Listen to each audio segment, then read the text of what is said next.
عمران خان نے اسلام آباد میں رقص کی محفل سجا رکھی ہے، انہیں فوری طور پر دھرنا ختم کر دینا چاہیے۔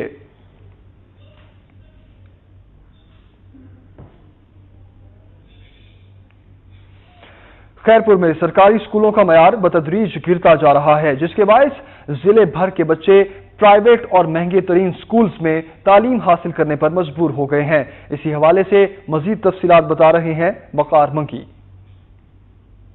ان سمے پورے ملک میں پرائمری اسکولز کی تعلیم کا معیار کسی سے چھپا ہوا نہیں ہے۔ ہر صوبے میں 100 سے صرف 10 بچے سرکاری اسکولوں میں تعلیم کے حصول کے لیے جاتے ہیں، باقی 90% والدین اپنے بچوں کو مختلف نجی اسکولوں میں بھیجتے ہیں۔ خیرپور میں بھی سرکاری اسکولوں کا معیار مکمل طور پر تباہ ہو چکا ہے۔ ضلع بھر کے بچے پرائیویٹ مہنگے ترین اسکولوں میں تعلیم حاصل کر رہے ہیں۔ ضلع خیرپور میں غریب طلبہ و طالبات کی بہتر تعلیم کے لیے نوا تربا دل NGO کی جانب سے 22 اسکول مختلف علاقوں میں قائم کیے گئے ہیں، جن میں طلبہ و طالبات کو نرسری سے لے کر 8ویں جماعت تک فری تعلیم اور کمپیوٹر اور انگلش لینگویج کے کورسز بھی کروائے جاتے ہیں۔ اسی حوالے سے اسکول کے اساتذہ اور طلبہ نے کہا کہ ہوتی ہے کہ جو یہ ہمارے بچے یہ کس طرف جا رہے ہیں، اور ہمیں خود ہی ان کی ٹینشن رہتی ہے کہ ہمارا یہ معمار ہے بچے اور ان کا مستقبل ہمیں سدھارنا چاہیے۔ ہمارا تعلیم کا جو پروسیس ہے وہ لرننگ بیس ہے، اور جو ہے وہ لرننگ بیس ہے ایکٹیویٹی بیس لرن ہے، تو اس میں کیا ہے بچوں ہم جو پورا کام کرواتے ہیں وہ ہم اپنے بچوں سے کرواتے ہیں۔ پرائیویٹ اسکولز کی کامیابی محکمہ تعلیم کی نااہلی کا کھلا ثبوت ہے۔ حکومت کو چاہیے کہ وہ محکمہ تعلیم کو بہتر کرے تاکہ غریب بچے بھی تعلیم کی روشنی پا سکیں۔ کیمرامین شفیق منگی کے ساتھ وقار منگی، وقت نیوز۔